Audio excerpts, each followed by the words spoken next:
Halo, selamat bertemu kembali dengan saya Dr. Andala Ramaputra Barusman untuk mata kuliah Kepemimpinan.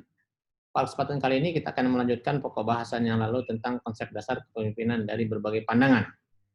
Kita akan mulai saja kuliah kita.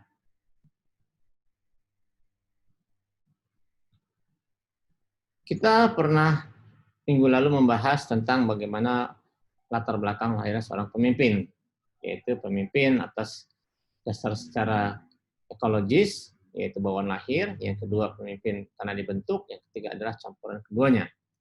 Kemudian ada beberapa teori lain lagi tentang bagaimana latar belakang lahirnya seorang pemimpin.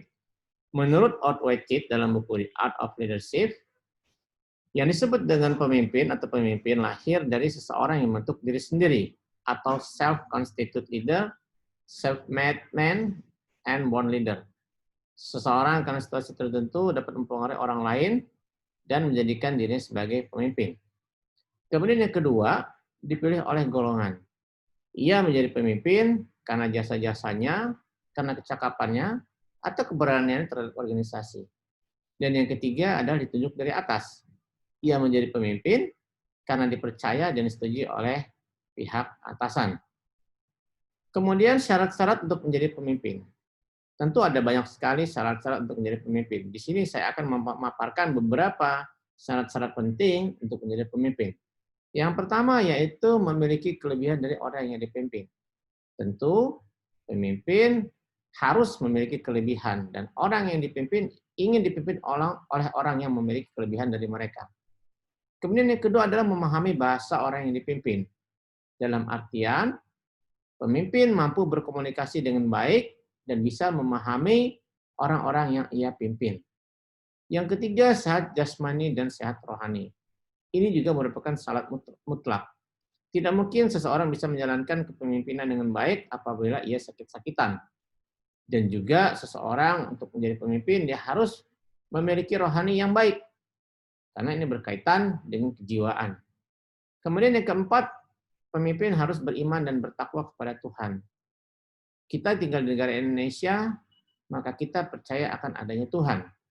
Sebab itu, dengan kita percaya Tuhan, maka di situ ada batasan-batasan, ada hal-hal yang mana yang boleh dan hal yang tidak boleh. Kemudian pemimpin memiliki budi pekerti yang tinggi. Berarti pemimpin harus memiliki soft skills yang baik. Kemudian yang tentu yang terakhir adalah pemimpin memiliki ilmu pengetahuan. Kemudian syarat-syarat pemimpin lain menurut Otway, yang pertama badan sehat dan penuh energi. Badan sehat sudah kita ungkap sebelumnya, tetapi di sini ada tambahan harus penuh energi. Harus bisa menunjukkan bahwa pemimpin tersebut mampu memotivasi orang-orang di sekitarnya. Kemudian punya selera memimpin. Ia punya kecakapan dalam memimpin, kemudian bergairah atau antusias, kemudian juga pemimpin orang yang ramah atau friendly. Dan juga pemimpin bisa diterima oleh banyak kalangan. Kemudian punya integritas atau punya keteguhan iman. Ini berkaitan dengan prinsip. Karena pemimpin itu harus memiliki prinsip. Kemudian pemimpin juga punya keunggulan teknik bekerja. Harus punya kelebihan dalam teknik bekerja dibandingkan dengan yang lain. Kemudian pemimpin juga harus tegas dalam bertindak. Dan juga berikutnya pemimpin harus punya intelijensia yang tinggi. Kemudian mampu mengajar dan membimbing. Pemimpin yang baik adalah pemimpin yang mampu mendidik atau memberikan pengetahuan kepada orang yang ia pimpin. Kemudian punya iman dan keyakinan. Kemudian pemimpin ada bermacam jenis yang disebut pertama pemimpin formal, yang kedua pemimpin informal. Yang pertama itu pemimpin formal, pemimpin yang menduduki posisi atau jabatan formal dalam suatu organisasi karena dipilih atau diangkat oleh mereka yang punya hak untuk itu. Apa saja ciri-ciri pemimpin formal?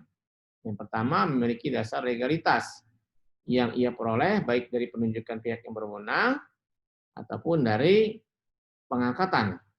Dan di sini poinnya adalah pemimpin tersebut memiliki legitimasi. Kemudian yang kedua harus memenuhi beberapa persyaratan tertentu tergantung dari organisasi yang ada atau yang ia pimpin.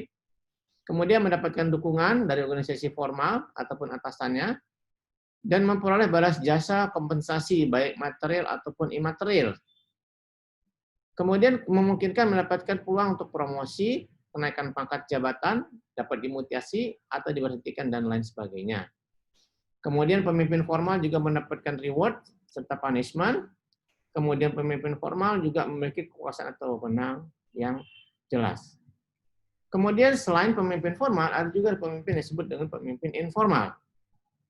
Pemimpin suatu masyarakat yang tidak menduduki jabatan formal dalam organisasi masyarakat, tapi mempunyai pengaruh terhadap anggota dan organisasi masyarakat. Ciri-ciri utama pemimpin informal, yang pertama, sebagian atau tidak belum memiliki acuan formal atau legitimasi sebagai pimpinan. Masa kepemimpinan sangat tergantung pada pengakuan dari kelompok atau komunitas. Jadi pemimpin ini sangat dipercaya oleh orang-orang yang ia pimpin, meskipun tidak ada surat atau penunjukan formalnya.